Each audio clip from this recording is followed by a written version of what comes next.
Bonjour à toutes et à tous et bon réveil matinal avec Free Matin, votre émission d'information, d'analyse et de divertissement sur ESAE TV. Dans la presse nationale ce matin, du plafond au plancher, l'actualité nationale s'articule autour de la tournée nationale du président Patrice Talon dans les communes du pays. Les confrères rendent compte des propos tenus par le chef de l'État lors de ces différentes descentes et des communes visitées. Il est annoncé que le président Patrice Talon foulera le sol de la commune de Sakété ce mardi. Toujours dans l'actualité nationale ce matin, le point de presse animé hier par le président Emmanuel Tiando au sujet de l'intervention de la Commission électorale nationale autonome Sénat dans la 3e édition des élections professionnelles nationales au Bénin. Des précisions sont faites à travers des gros titres à la une des parutions de ce matin. Nous y reviendrons d'un instant à l'autre dans la présentation de quelques-unes parues ce mardi 1er décembre de l'an 2020 au Bénin. Toujours dans la presse nationale ce matin, vous aurez à suivre également quelques commentaires au sujet de l'actualité politique nationale, notamment les préparations pour l'élection présidentielle. Dans le bulletin matinal d'information, Atifa Olafa vous fera suivre le président Emmanuel Tiando au sujet de l'intervention de la Sénat dans l'organisation de la 3e édition des élections professionnelles nationales au Bénin. Toujours dans le bulletin matinal d'information, à suivre Aboubakar Takou qui commente la décision de la Cour africaine des droits de l'homme et des peuples qui ordonne l'abrogation de la loi portant révision de la Constitution du Bénin. Dans le débat avec Alex Kitome qui sera face à Arnaud Doumanhou du quotidien Fraternité, nous reviendrons ce matin à nouveau sur cette décision de la Cour africaine des droits de l'homme et des peuples qui fait couler beaucoup d'encre et de salive, notamment sur la crédibilité de cette institution sous-régionale. En fin d'émission, Nansirine Fatoumi nous rejoindra pour nous révéler les prévisions astrologiques de ce 1er décembre de l'an 2020. Le décor ainsi planté, les grandes lignes ainsi énoncées, on se retrouve juste après la pub pour la présentation de quelques-unes de journaux parus ce jour au Bénin. Chaque enfant qu'on enseigne est un homme qu'on gagne. L'école est le lieu par excellence de l'éducation. ESAE. Étudiants, étudiantes, nouveaux bacheliers, parents d'élèves, une raison de plus pour choisir l'excellence. Et oui, bénéficier des demi-bourses et de réduction de scolarité à ESAE. Payer 250 000 au lieu de 500 000 en licence 1, 2 et 3 sciences juridiques, économiques, de gestion et en journalisme. Et pour les 100 premières inscriptions en administration des finances et administration générale, bénéficier d'une réduction et payer 400 000 au lieu de 500 000. En master 1 et 2, 500 000 au lieu de 800 000 en administration des affaires, 600 000 au lieu d'1 million en journalisme. Faites partie des 100 premiers inscrits en administration des finances et administration générale pour bénéficier de la réduction. Payez 800 000 au lieu d'1 million. À ESAE Cotonou et Parakou, la rentrée est effective. Le dossier d'inscription est disponible en téléchargement à l'adresse suivante www.esae.bj/ESAE 2019 ou renseignez-vous à ESAE Cotonou au 96 80 55 11 98 98 14 00 90 93 65 21 à ESAE Parakou au 96 68 16 14 97 77 51 47 à ESAE, l'épanouissement et le développement est au cœur de notre succès. ESAE, l'excellence a un nom.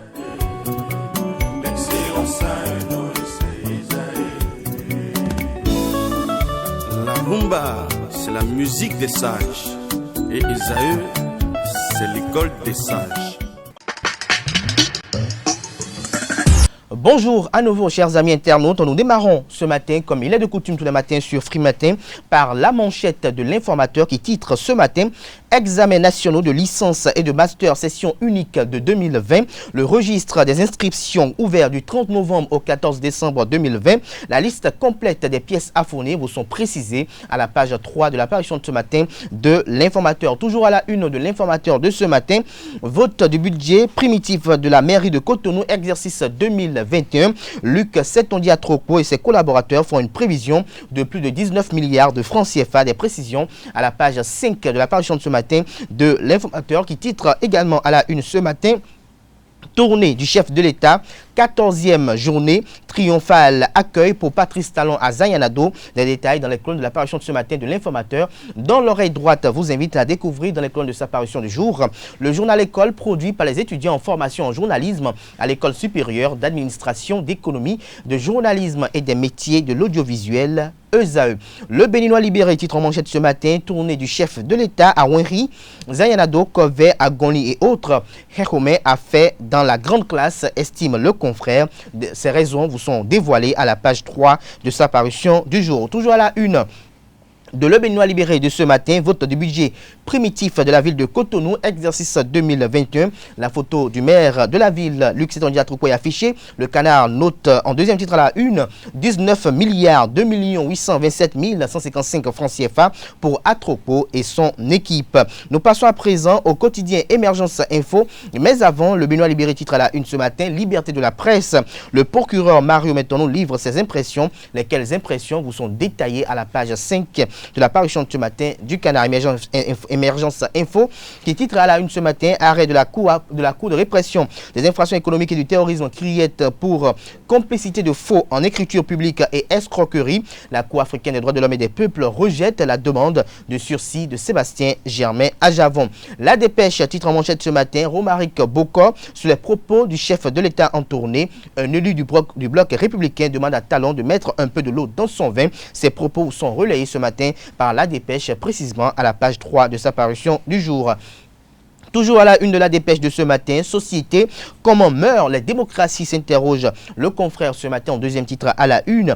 Plus de détails à la page 7 de sa parution de ce matin. L'accroche ses lecteurs ce matin avec sa manchette du jour. Troisième édition des élections professionnelles. La Commission électorale nationale autonome Sénat précise son rôle dans le processus. L'article est à lire à la page 5 de la parution de ce matin du Canard qui titre en deuxième titre à la une ce matin, examen de licence et de master. Les dossiers de candidature attendus jusqu'au 14 décembre prochain. Matin libre en manchette ce matin, long moment d'inactivité pour les hôtels et restaurants. La tournée présidentielle, grosse bouffée d'oxygène, s'exclame le confrère. L'article à ce sujet est à lire à la page 2 de sa parution de ce matin. Toujours à la une de Matin libre de ce matin, menacée d'expulsion en France, une Béninoise retrouve le sourire. L'événement vous est narré à la page 2 de la parution de ce matin du quotidien Matin libre. Toujours à la une de Matin libre de ce matin, budget primitif exercice 2021 à propos d'hôtes Cotonou de plus de 19 milliards de francs CFA. Nous passons à présent au quotidien Le Politique qui titre en deuxième titre à la une ce matin, gouvernance 2016-2020 au Bénin. Le président Patrice Talon paraît fier de son bilan, fait observer le confrère ce matin. L'économiste titre en manchette ce matin, attractivité du marché financier de l'Union économique monétaire ouest-africaine UEMOA, la BRVM, outille les investisseurs et stimule les entreprises. Plus de détails à la page 3 de la parution de ce matin du Canard. Le matinal en manchette ce matin, Patrice Talon à Wenri, le Bénin est déjà sur la route du développement, a laissé entendre le chef de l'État. L'intégralité de ses propos tenus à l'occasion vous sont dévoilés et publiés à la page 9 de la parution de ce matin de Le Matinal qui titre en deuxième titre à la une ce matin. Troisième élection professionnelle nationale, la Commission électorale nationale autonome précise les limites de son intervention. Toujours à la une de Le Matinal de ce matin, décédé le 21 novembre 2020, l'ancien conseiller à la haute autorité de l'audiovisuel et de la communication RAC, Célestin Akpovo, inhumé demain à Ouida. Lire le programme des obsèques à la page 3 de la parution de ce matin de Le Matinal. Dabarou, titre en deuxième titre à la une ce matin, organisation de la troisième élection professionnelle nationale, la troisième édition des élections professionnelles nationales, l'expertise de la Sénat sollicitée. Le dépôt des dossiers démarre le 2 décembre prochain. Nous passons à présent à la primeur qui titre à la une ce matin, Bénin, élections professionnelles. La Sénat annonce la date du dépôt des dossiers, précise les deux volets de sa mission. Des détails à travers un article compte rendu qui vous est publié à la page 3 de la parution de ce matin de la primeur. Fraternité pour mettre un terme à la une des journaux de ce matin. Fraternité qui titre en manchette ce matin, incendie, cambriolage, acte de sabotage et vol cyclique. Les ministères, une sécurisation à prendre plus au sérieux. Ce sera tout pour la présentation de quelques-unes de journaux. Les quotidiens sont disponibles dans les kiosques au prix de 300 francs CFA et ils sont également accessibles en ligne partout où vous vous trouvez. Nous passons à présent au bulletin matinal d'information de ce matin sur Free Matin qui est une présentation de Atifa Olafa. Bonjour chers internautes, dans la perspective de l'organisation de la 3e édition des élections professionnelles nationales, le ministre du Travail et de la Fonction publique a sollicité l'assistance technique de la Commission électorale autonome Sénat en vue de l'établissement de la liste des électeurs des centrales aux confédérations syndicales candidates à ces élections. À cet effet, un mémorandum d'entente entre la Sénat et le ministre du Travail et de la Fonction publique a été signé le 12 novembre 2020. Pour plus de précisions, je vous invite à suivre le président de la Sénat, Emmanuel Tiando, au micro de Setondé-Larios Adjagwenon et d'Abdelkader Achio. Au terme de ce mémorandum d'entente, l'intervention de la Sénat se limitera à deux choses. Premièrement, réceptionner les données d'électeurs collectées par le Comité électoral national, CEN, et assurer leur traitement en vue de la production de la liste électorale. Deuxièmement, enregistrer, examiner les dossiers de candidature et établir la liste des centrales et confédérations syndicales de travailleurs candidates aux élections professionnelles nationales. Nous avons déjà apporté cette assistance technique et, à sa demande, à la Chambre de commerce et d'industrie du Bénin lors de l'organisation des élections consulaires du 18 décembre 2019. Il convient aussi de souligner que l'assistance technique que nous apportons, que nous avons apportée à la CCIB pour l'élaboration de la liste des électeurs a consisté, entre autres, à la collecte sur le terrain des données d'électeurs. Dans ce cadre, la Sénat a eu à déployer ses équipes pour les opérations de recensement des 10 électeurs. Pour ce qui concerne les élections professionnelles en cours d'organisation, la Sénat n'a pas reçu la charge de collecter les données des électeurs sur le terrain. Conformément aux dispositions du mémorandum d'entente conclu entre les deux parties, à savoir le ministère du Travail et de la Fonction publique et la Sénat, ces données nous seront transmises par le Comité électoral national, dont sont membres les centrales et confédérations syndicales, suivant un processus dans lequel la Sénat n'est pas du tout impliquée. Nous ne sommes pas du tout membres du Comité électoral national. Ainsi, la Sénat n'aura qu'à traiter ces données au moyen d'une application qu'elle a déjà conçue pour éditer la liste des électeurs au format qui nous sera demandé. Il me plaît de souligner ici que cette procédure résulte d'une demande des organisations syndicales lors des séances de travail entre l'équipe technique de la Sénat et le Comité électoral national sur les modalités d'intervention de la Sénat. Suivons à nouveau Emmanuel Tiando qui parle cette fois-ci de la seconde activité du dit mémorandum. La seconde activité que nous aurons à mener, conformément aux dispositions du mémorandum d'entente que je viens d'évoquer plus haut, est l'enregistrement, l'examen et l'établissement de la liste des centrales et confédérations syndicales candidates aux dites élections. Conformément au calendrier révisé de nos interventions dans le processus d'organisation des élections professionnelles, cette activité démarrera le mercredi 2 décembre par l'enregistrement des dossiers de candidature des confédérations ou centrales syndicales désireuses de se porter candidates à ces élections. C'est le lieu d'inviter les centrales et confédérations syndicales désireuses de se porter candidates à se rendre à la Sénat du 2 au 11 décembre 2020 pour déposer leur dossier de candidature au secrétariat particulier du président de la Sénat. Les conditions d'éligibilité et les différentes pièces qui devront composer le dossier de candidature sont contenues dans le communiqué de presse qui sera diffusé à partir de demain.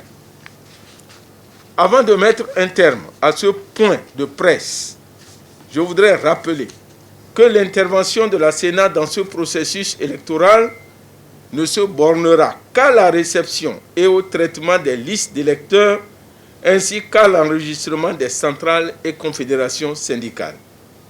Ce qui signifie que la Sénat n'est en rien impliquée dans la suite du processus électoral, à savoir le vote, la compilation et la proclamation des résultats.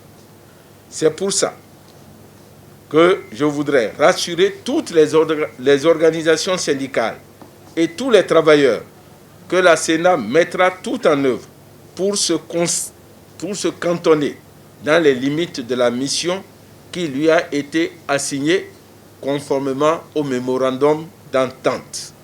C'est sur ces mots que je souhaite une bonne chance à tous les travailleurs militants et à toutes les confédérations et centrales syndicales. Je saisis cette occasion pour dire aux confédérations et aux centrales syndicales que la Sénat ne sera pas responsable de la proclamation des résultats. Il ne faut donc pas continuer à douter de ce que la Sénat veut faire. Ce que nous voulons faire, c'est tout simplement recueillir les dossiers de candidature des centrales syndicales et les dossiers des électeurs. Donc, je ne pense pas que ce soit encore utile de dire que la Sénat est encore en train de faire des manœuvres en association avec le gouvernement. La Cour africaine des droits de l'homme et des peuples ordonne l'abrogation de la loi numéro 2019-40 portant révision de la loi numéro 90-032 du 11 décembre 1990 portant constitution de la République du Bénin avant la présidentielle de 2021. Une décision qui fait couler beaucoup d'encre et de salive au Bénin, sur le continent et même hors du continent noir. Je vous invite à suivre l'analyse de Aboubakar Takou, chroniqueur, analyste politique et directeur général du quotidien Le Béninois Libéré. Je dis déjà que j'interviens en tant que journaliste. Donc mon analyse n'a pas la prétention d'être une science infuse qu'on pourrait enseigner dans une université. Elle est susceptible d'être battue de revers de la mais pas n'importe qui. Mais je dois retenir seulement ceci. Je voudrais que les gens soient d'accord sur ce terrain.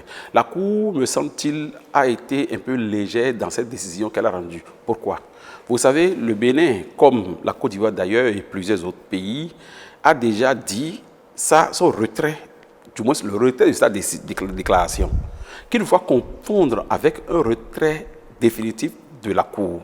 Le Bénin fait toujours partie, mais le Bénin a retiré sa déclaration, ce qui implique que des ressortissants béninois, ONG, avocats, personnalités ne peuvent plus se prévaloir d'un droit de saisir cette institution contre l'État béninois.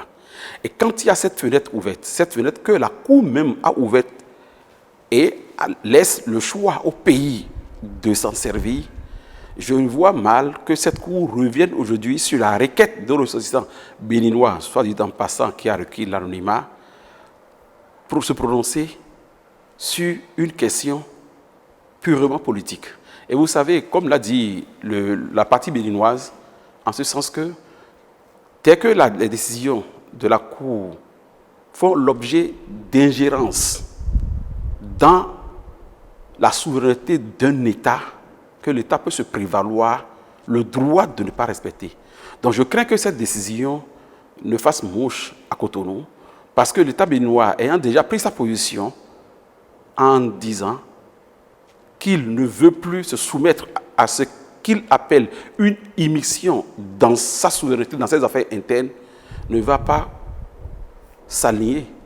Et vous savez, ça a été le cas concernant le président Adjavon, qui, suite à sa requête, la Cour a décidé de rejeter des élections, du moins d'interdire que les élections municipales se fassent au Bénin. L'État est passé outre, on a connu les élections. Maintenant, nous sommes à la veille d'une élection présidentielle qui est capitale et qui est même le fondement de notre démocratie, le fondement de notre souveraineté. Et voilà que la Cour prend encore une décision et sur requête d'un citoyen béninois, alors que le Bénin a déjà dit son retrait de sa déclaration. Je crois que la Cour n'aurait pas dû.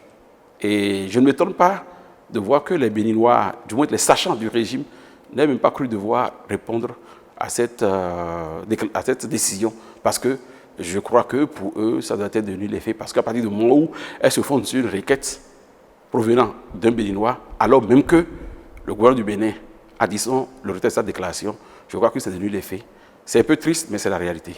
Vous savez qu'il y a un protocole sous-régional, c'est-à-dire un instrument régional, qui oblige les États à ne pas toucher aux lois électorales 6 mois avant une échéance capitale qu'est une élection, en l'occurrence la présidentielle, pour ce qui nous concerne au Bénin. Cette disposition juridique s'impose au Bénin. La Cour a-t-elle tenu compte de ce préalable avant de rendre sa décision? Je n'en sais rien. Or, une institution telle que la Cour devrait prendre ces détails en considération parce qu'elle tire sa légitimité de l'Union africaine. Et c'est l'Union africaine qui a bâti cette disposition-là. Donc la Cour se tire, me semble-t-il, dans les jambes elle-même. Donc l'État béninois a le loisir de choisir dans nombre de dispositions reconnues par ces mêmes cours pour lui opposer son refus à sa décision. Et là, vous voyez qui perd de sa crédibilité, ce n'est plus l'État béninois, mais c'est la Cour. Restons avec Aboubakar Takou qui commente au cours de son intervention la crédibilité de la Cour africaine des droits de l'homme et des peuples. Je vous invite à suivre son argumentaire au micro d'Abdelkader Achiro. Je ne vais pas répondre dans ce sens en disant que la Cour perd totalement sa crédibilité parce qu'elle prend des requêtes provenant de personnes typiquement trop politiques. Non. Je vais d'abord faire une précision. Vous savez, l'idée selon laquelle cette décision de la Cour, du moins le non-respect par le Bénin de cette décision de la Cour, enlève à l'État béninois sa souveraineté, son crédit, je crois qu'il ne faut pas faire cet amalgame. C'est faux. C'est faux parce que l'État béninois a été, comme je l'ai dit préalablement, clair par le retrait de sa déclaration. À partir de cet instant, l'État béninois est en droit de ne pas reconnaître certaines décisions de la Cour qui font suite à une requête déposée par des ressortissants béninois. À partir de cet instant, il revient à la Cour de savoir regarder et de savoir comment procéder pour paraître un peu crédible. Parce que quand une institution africaine, je précise que la Cour africaine des droits de l'homme et des peuples est le bras judiciaire de l'Union africaine. C'est cette Union africaine qui a reçu et reconnu l'Assemblée nationale du Bénin, la législature en cours. Et c'est cette législature qui a opéré la révision de la Constitution qui est aujourd'hui remise en cause par cette Cour-là, suite à la requête dont je faisais allusion. Je crois que la Cour, quand on considère que des 50 pays composant l'Union africaine, il n'y a que 30 qui font d'abord partie de cette Cour. Et que des 30 là, il y a beaucoup de défections. Je crois que les juges de cette session devraient se remettre en cause pour corriger autant fait se peut là où ça ne va pas, histoire de se voir opposer à chaque décision un refus catégorique des parties prenantes à sa charte. Donc la Cour a réellement un gros travail à faire à ce niveau parce qu'une institution de cette taille doit pouvoir s'autoréguler réellement afin que cette décision fasse date et qu'elle s'impose réellement aux parties prenantes. Donc la Cour se décrédibilise un peu, ma foi, et je crois que le Bénin, dans sa nouvelle posture par rapport à cette décision, qui, si elle était respectée, allait bouleverser le socle constitutionnel du Bénin. Vous imaginez, nous sommes à 4 mois, si je comprends bien, d'une élection capitale qu'est la présidentielle, et il faut remettre en cause la constitution qui fonde cette présidentielle. Je crois que ça ne va pas. Ça ne va pas. Il faut que la Cour tienne compte de la souveraineté et des instruments qui gouvernent la souveraineté des pays qui sont partie prenante de sa charte. La 9e édition du festival Lagune Image a ouvert ses portes ce lundi 30 novembre 2020 à Cotonou avec le lancement officiel des formations des cinéastes. Cette année, le comité d'organisation en partenariat avec l'association 7 jours pour un film a initié un atelier concours de scénario au profit de 12 jeunes filles sélectionnées au terme d'un appel du projet. Reportage, c'est Ondelarius Adjagweno. Déjà 2 décennies, mais le concept reste le même. Le festival Lagune Image 2020 démarre ce 30 novembre avec le renforcement des capacités des cinéastes. Pour cette édition, il va y avoir 2 formations, 2 ateliers. Le premier atelier, c'est un atelier qui est organisé non pas par Lagune Image même, mais par une association qui s'appelle 7 jours pour un film. Et c'est cette association en fait qui vient animer l'atelier ici au cours du festival. Pendant une semaine, les formateurs de 7 jours pour un film vont outiller les 12 jeunes femmes finalistes du concours de rédaction de scénario à mieux structurer leur film autour du thème abus et violence sur les filles. On a mis ce thème qui est les violences faites aux jeunes filles, qui est un thème qui est très important pour l'UNICEF, mais qui devrait être important pour le monde entier. Et donc, voilà, elles ont écrit toutes avec cette base de sujet. Cette semaine, on travaille ensemble. On essaye d'une part d'améliorer ces scénarios et d'autre part de les rendre faisables, car à la fin de la semaine, on va désigner une gagnante et l'un de ces films sera tourné.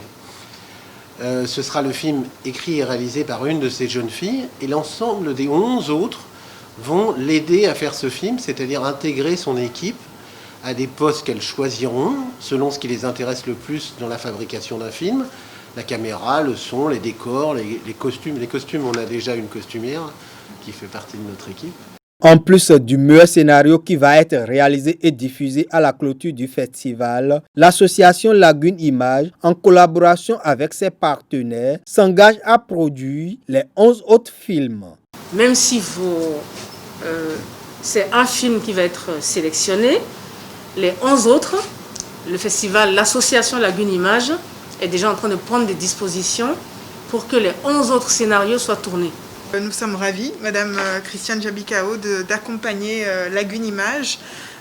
Notre porte est toujours ouverte à tous ces projets innovants qui permettent aux jeunes talents de se révéler au monde, à l'Afrique, et qui leur permet également de s'imposer sur le marché du cinéma international. Le second atelier, quant à lui, vise à permettre aux acteurs béninois d'acquérir des notions de communication pour pouvoir mieux se vendre au cours des castings internationaux. Fabienne Bûcher, directrice de casting, va animer cette formation des formateurs. Ainsi se referme ce bulletin matinal d'information. Merci pour votre attention et à demain. Merci à vous, Atifa Olafa, pour la présentation de ce bulletin matinal d'information. On retrouve à 19h Billy Lady pour la grande édition du journal télévisé sur EZAE TV. Place à présent au débat sur Free Matin. Le débat sur Free Matin, Arnaud Doumarou, bonjour à vous. Bonjour, cher Abdelkader. Merci d'être à nos côtés ce matin. Vous êtes face à Kaleski Tomé, bonjour. Bonjour Abdelkader. Merci d'être également ce matin. On parle à nouveau de la décision de la Cour africaine des droits de l'homme et des peuples qui fait couler beaucoup d'encre et de salive. Les réactions fusent de partout, sur les réseaux sociaux, sur la toile et même dans les journaux. Arnaud Doumarou, dites-nous quelle est votre lecture de cette décision de la Cour africaine des droits de l'homme et des peuples lorsque les uns et les autres remettent en cause également la crédibilité de cette institution sous-régionale. Je crois que nous avons eu l'occasion de parler une fois de l'une des décisions de cette juridiction-là. Ce qui me touche moi beaucoup plus, c'est que nous ne sommes pas en mesure en Afrique d'avoir une juridiction digne du nom, ou je dirais plutôt que nous ne sommes pas en mesure de nous entendre finalement autour d'une instance supra-étatique. C'est ça qui est beaucoup plus dommage.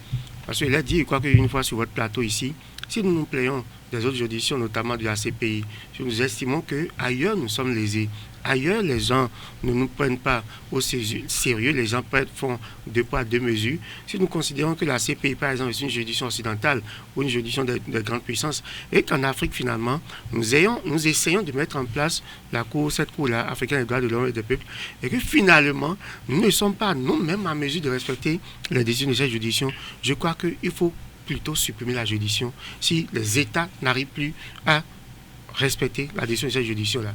Pourquoi? Les juges qui sont aujourd'hui au niveau de la Cour africaine des droits et des peuples sont payés par les contribuables africains. C'est-à-dire que ce soit en matière de siège, en matière de salaire, en matière d'indemnité, toutes ces charges-là sont payées donc par les États membres de la Cour. Et donc, je ne comprends pas pourquoi vous imaginez que vous avez une entreprise, vous payez le salaire, et finalement, vous n'avez pas de résultat, mais vous continuez quand même à injecter des millions de francs. Et cela, ce sont les contribuables africains qui payent ces droits-là. Donc, j'estime que, de mon point de vue, d'abord, en première lecture, que ce n'est pas seulement le Bénin qui viole les décisions de la Cour africaine.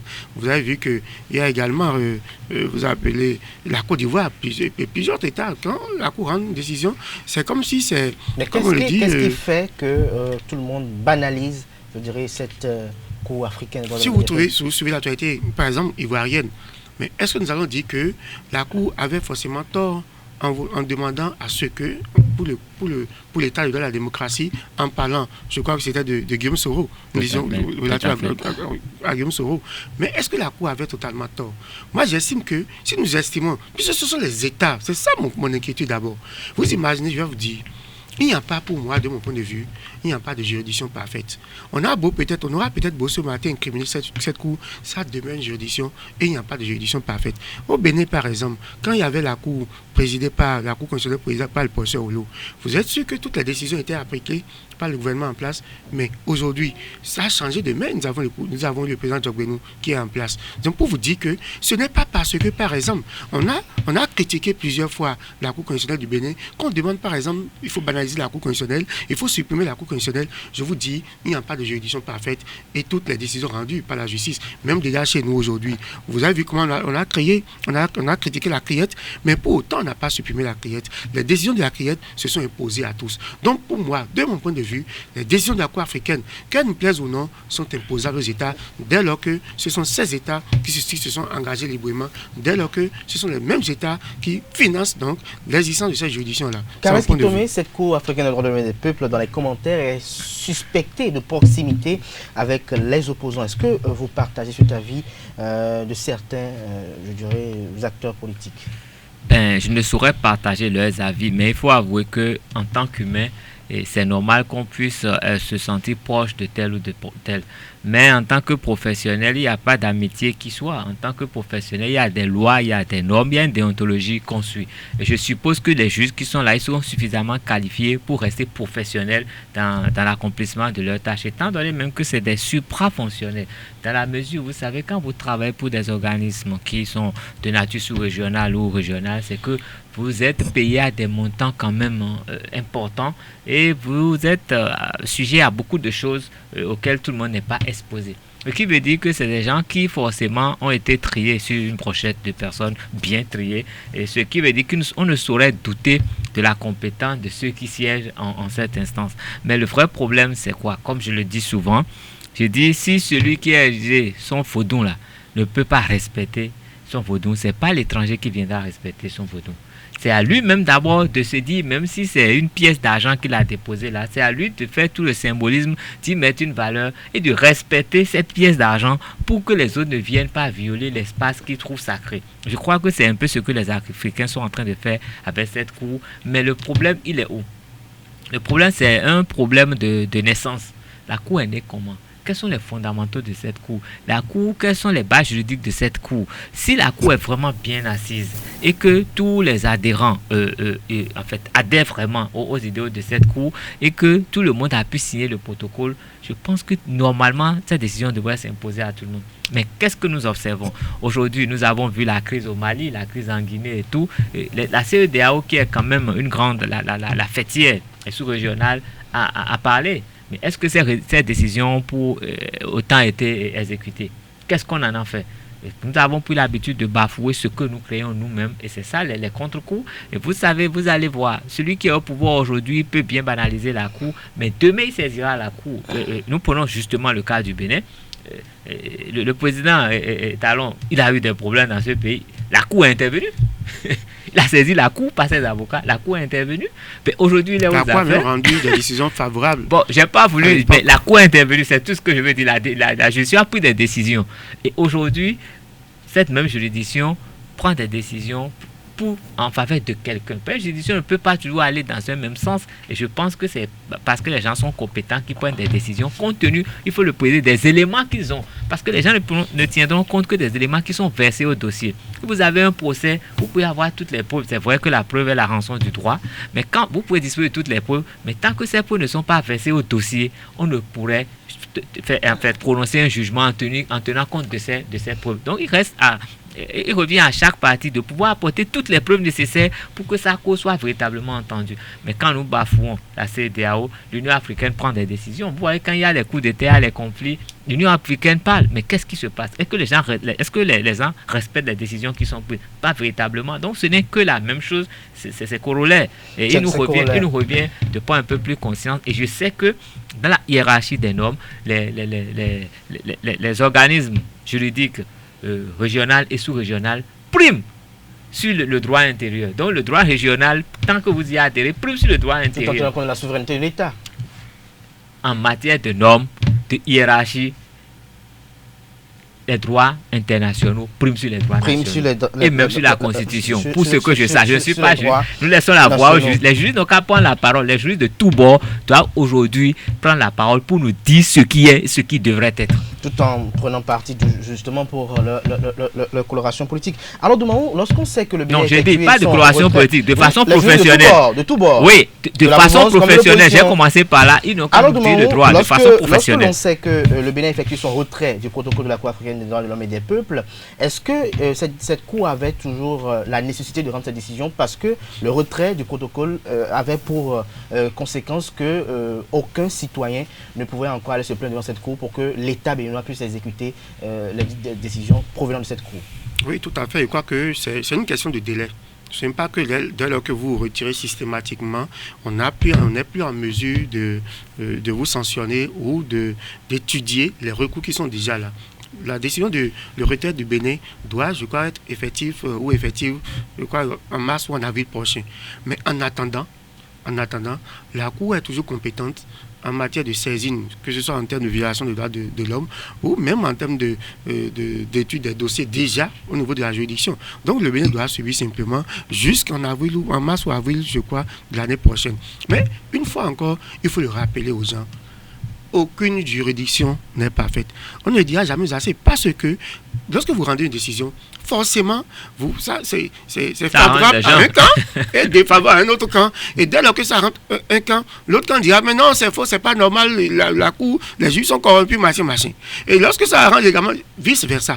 C'est pour ça que Carlos Kitome rappelait tantôt que quand Patrice Talon était également en situation, cette même Cour a rendu des décisions favorables à l'homme d'affaires Patrice Talon. Mais aujourd'hui, c'est cette Cour qui rend d'autres décisions à d'autres personnes et aujourd'hui, on estime que cette Cour est entièrement corrompue. Et si nous venons sur la matière, c'est-à-dire aujourd'hui, la décision qui est objet à polémique, c'est par rapport à la révision de la Constitution. Vous savez, cette révision de la Constitution, le débat ne vient pas de la Cour. Au moment où les faits se posaient chez nous, déjà, les juristes ont dénoncé, les professeurs, notamment le professeur de la République, le professeur Jola Ivo, et le débat était très houleux sur la manière dont cette Constitution a été révisée. Vous avez vu que quand on devait faire, il y a eu deux tentatives qui ont échoué par rapport à la révision de la Constitution de l'Assemblée nationale.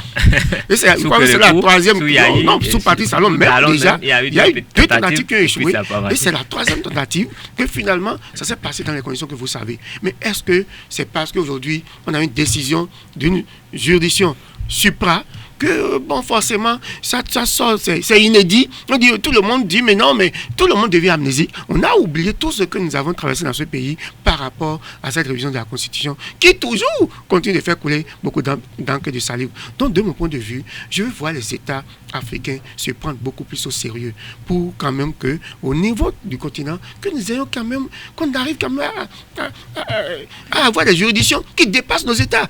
Donc, lorsqu'on a une décision qui ne nous arrange pas, qui n'arrange pas un régime, on dit non, nous sommes un État souverain. Mais où est-ce que vous savez que vous êtes un État souverain et vous êtes quand même allé signer ces accords-là? Mais si vous êtes un État souverain et vous restez enclos sur vous-même, vous refermez sur vous-même, mais n'attendez pas la décision d'une juridiction pour dire finalement, vous voulez, bon, finalement, la souveraineté de l'État. La souveraineté de l'État se limite. Survient à 4 mois, pour ne pas dire 5 mois de l'élection présidentielle. La Constitution en question, elle a été révisée le 1er novembre 2019, plus d'un an après. Pourquoi cette décision vient plus d'un an après, malgré tout le débat, comme vous avez évoqué tout à l'heure, qui a eu autour de cette révision constitutionnelle, laquelle révision constitutionnelle a été actée par des députés dont l'Union africaine a reconnu la légitimité? Ben, vous savez, je ne sais pas comment ça se passe au niveau de la Cour africaine des droits de l'homme, mais quelle que soit la juridiction, il faut des délais pour que les décisions soient rendues. Tant que la saisine est faite dans les délais, la requête est recevable et il y a les délais pour que ce soit étudié. Donc, si la Cour a pris 1 an pour prendre sa décision, je crois que ça relève du secret de cette Cour, c'est dans leur confidence, nous ne pouvons pas y mettre pied. Mais ce qui gêne un peu, c'est cette loi de la CADEC, la loi 1002, qui quand même en fait indique à tous les États africains, surtout de l'Afrique de l'Ouest, de ne pas toucher aux tests qui vont régir aux élections 6 mois avant ces élections. Donc, quand on entre dans le délai de 6 mois, on ne peut plus toucher à ces tests. Mais cette décision tombe maintenant. Nous sommes à moins de 6 mois de notre présidentielle. Et cette révision, aujourd'hui qui est querellée, cette révision a déjà donné naissance à d'autres lois. Parce qu'il faut forcément d'autres lois pour que les nouvelles lois issues de la Constitution soient applicables. Et ces lois ont été prises pendant 12 mois. Nous sommes à peut-être 4 mois, un peu plus de 4 mois, quelques jours de la présidentielle et la décision de la Cour tombe pour dire d'abroger. Là, je ne sais pas comment ça peut se faire juridiquement. Il reviendra au juge de nous dire ce qu'il faut faire. Parce que même si aujourd'hui, on décidait d'abroger cette révision, est-ce que cette décision qui va influencer la présidentielle sera prise dans les délais en respectant cette loi de la CADEC qui est quand même assez chère à toute la communauté ouest-africaine? C'est une grande interrogation. Et il faudrait que la Cour africaine même puisse donner des indications dans ce sens. Abroger quand et pourquoi? Abroger, oui, mais quand, pourquoi et comment? Donc, il y a beaucoup d'interrogations qui demeurent. Alors, Arnaud Doumarou, avant de finir, j'ai bien envie de vous poser cette question. L'abrogation de cette loi remet en cause la légitimité des députés de la 8e législature. Lorsqu'on sait que la Cour africaine des droits de l'homme et des peuples est le bras judiciaire de l'Union africaine, laquelle l'Union africaine a reconnu la légitimité des députés africains, la Constitution du Bénin a prévu les procédés à travers lesquels on peut la réviser, lesquels procédés, sur la base des procédés, ont été respectés lors de cette révision constitutionnelle. Est-ce qu'on peut véritablement, en remettre en cause cette loi en question? Non, la première chose qu'il faut retenir d'abord, c'est quel type de parlement nous avons aujourd'hui. Parce que la notion du parlement, c'est une notion élémentaire pour tous les acteurs. Le parlement, par essence, devait contenir toutes les opinions. Est-ce qu'aujourd'hui, nous avons à l'Assemblée nationale toutes les opinions qui sont représentées? Non. Ce n'est pas le cas. Donc, nous n'avons que donc une Assemblée nationale, une assemblée qui n'est en réalité pas nationale parce que toutes les opinions ne sont pas représentées. C'est de ça qu'il s'agit. Lorsque vous avez un parlement, la notion de parlement exige d'abord que, en ce sens, que toutes les voix soient représentées, c'est-à-dire ceux qui soutiennent le pouvoir ou ceux qui ne soutiennent pas le pouvoir. Et là, ça donne une image du peuple, c'est-à-dire que c'est le peuple en miniature. Les députés prétestent en dialogue politique national. Les députés prétestent que c'est le dialogue politique qui a donné naissance, qui a actionné le levier pour cette révision. On dit souvent chez nous qu'on ne regarde pas là où on est tombé, mais on regarde là où on a trébuché. C'est ça qu'on dit souvent chez nous. Ce n'est pas parce qu'on a mis tout en œuvre quand même pour installer un parlement, une assemblée qui au fond n'est pas nationale, qu'il faut finalement dire, bon, parce que, non, je ne crois pas. Il faut aller pour dire, nous avons eu le problème où? À l'Assemblée nationale aujourd'hui, on ne peut pas nous dire au Bénin que nous avons véritablement une Assemblée nationale à partir du mois où toutes les opinions ne sont pas représentées. C'est dès lors que les opinions sont représentées que vous avez donc une Assemblée dite nationale parce que c'est le peuple en miniature, vous avez toutes les opinions. Mais là. Laissez-moi vous dire. On l'appelle la représentation nationale.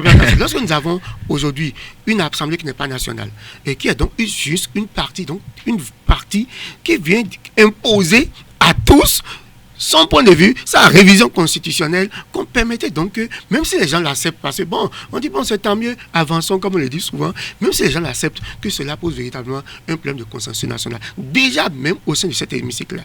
Maintenant, vous avez vu d'autres députés le dire après. Ils disent, mais c'est toujours bien quand même d'avoir une opposition. Et c'est en cela que les gens comparent, par exemple, le Togo, pour dire qu'au moins, même si c'est une démocratie, je ne sais comment la qualifier, qu'à l'Assemblée, au Parlement togolais, nous avons des opposants. Mais aujourd'hui, nous n'avons pas. Maintenant, lorsque vous parlez de ce Parlement, vous savez, ce Parlement-là, vous avez vu qu'on a même eu du temps à valider ce Parlement. Au plan régional, il y a eu une mission qui est descendue au Bénin parce que le Parlement béninois a été mis en observation et puis on a pris beaucoup de temps finalement pour dire bon, mais finalement, pour vous dire que ce n'est pas seulement du fait des Béninois de porter des critiques par rapport à l'Assemblée nationale. Si vous dites simplement que c'est le fait des Béninois, ce n'est pas tout à fait juste. Et donc quand vous regardez donc ces différents paliers, et vous voyez maintenant que la révision de la Constitution a été faite en procédure d'urgence. Vous voyez, c'est qu'il y a eu tellement d'éléments que... Est-ce qu'il est interdit dans la Constitution je vous en prie, vous connaissez les procédures parlementaires. Est-ce que lorsque il y a des dossiers sur lesquels on peut aller en procédure d'urgence et dès lors qu'on ne cite pas parmi ces dossiers certains éléments et qu'on vient nous réviser la Constitution en procédure d'urgence, tous ces éléments, je vous dis, tous ces éléments ont posé problème. Ça pose problème. Ça gêne. Alors, quel est aujourd'hui, pour finir ce débat, je crois que le débat, nous allons en parler peut-être tout au long de cette semaine. Kaleski Tomé, lorsqu'on sait véritablement que le Parlement béninois n'est pas composé de toutes les obédiences politiques et qu'on sait qu'elle est composée uniquement de la mouvance présidentielle et que ce Parlement composé de députés, acteurs politiques ont eu à échanger avec ceux de l'opposition à travers Force Corée pour un bien émergent au cours d'un dialogue politique suite aux événements douloureux et malheureux de 2019 après les élections législatives et qu'ils ont pris un certain nombre de dispositions à la suite du dialogue politique national. Est-ce qu'on ne peut pas dire que c'est le dialogue politique qui a été un tant soit peu la plaie qu'il fallait penser et trouver les mécanismes autrement, puisque après on a vu aussi FCB pour dire qu'on a validé les conclusions mais qu'on n'a pas acté la révision de la Constitution? Non, mais je crois qu'il faut faire très attention en la matière, dans la mesure où, quand nous observons ce qui se passe maintenant, je crois que ça, c'est comme une chaîne. Quand le premier maillon n'est pas bien en place, c'est que la chaîne ne tient pas. Même ces assises que vous évoquez, pour moi, ne pouvaient pas changer grand-chose. C'était ça les acteurs majeurs, d'ailleurs. Déjà, les tests, le code électoral, dans sa formulation actuelle, a déjà connu des problèmes dès le vote, dès l'étude. Parce que je crois qu'il porte les ferments de ce que nous avons aujourd'hui. C'est ce code électoral qui a permis d'avoir ces députés. Il y a également le système partisan, la réforme du système partisan, les lois qui ont été votées. J'ai l'impression que les gens n'ont pas mûri suffisamment ces lois avant de les voter. Et surtout les délais d'application de ces lois. Les lois étaient votées et on n'était pas loin d'une élection et les lois étaient tout de suite applicables. Vous avez vu, la plupart des acteurs politiques étaient surpris. Même les partis aujourd'hui. Généralement, on dit que les meilleures lois que les acteurs politiques arrivent à bien parfaire sont les lois électorales, puisque ça les concerne. Non, mais qui a voté ces lois? Dans quelles conditions? Et moi, je le dis toujours, si moi je dois incriminer les gens, c'est nos députés, pas de cette législature. Ceux qui étaient là avant, ceux qui étaient députés qui ont le courage de dire que les grogneurs sont des journalistes, c'est des criminels. Non, il faut voir, c'est une petite comparaison que je fais. Des députés qui représentent toute la nation, qui disent que les grogneurs sont des journalistes, c'est des criminels nés. Donc pour eux là, ils ont pu voter des lois qui les ont tués eux-mêmes. Parce que ces députés aujourd'hui qui crient le haro, il y en a qui étaient parmi eux quand ça avait commencé. Quand les lois aujourd'hui qui les frappent ont commencé, c'est pour dire qu'on doit revoir qui peut être député véritablement.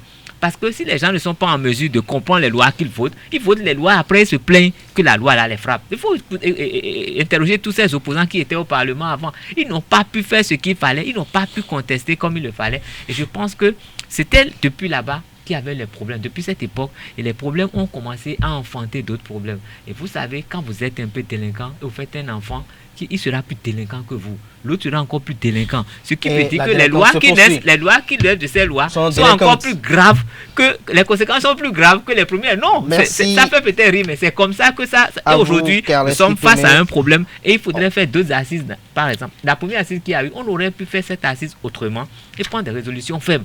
Mais ça a été fait à la légère. Et ça a enfanté encore ce qu'il ne fallait pas. Et nous voilà. Aujourd'hui. Comme l'a décrit si bien, cette situation aussi nous reflète véritablement l'image des acteurs politiques béninois, l'image des députés à l'Assemblée nationale. C'est vrai, il y a beaucoup de lois qui touchent notamment la profession de journalisme, qui touchent également d'autres associations professionnelles qui comportent des tares. C'était Frimatin, le débat sur Frimatin. Merci pour l'attention, chers amis internautes. Nous passons à présent à la dernière rubrique de ce matin sur Frimatin. C'est bel et bien l'horoscope du jour avec Nosrine Fatoumbi pour boucler la boucle.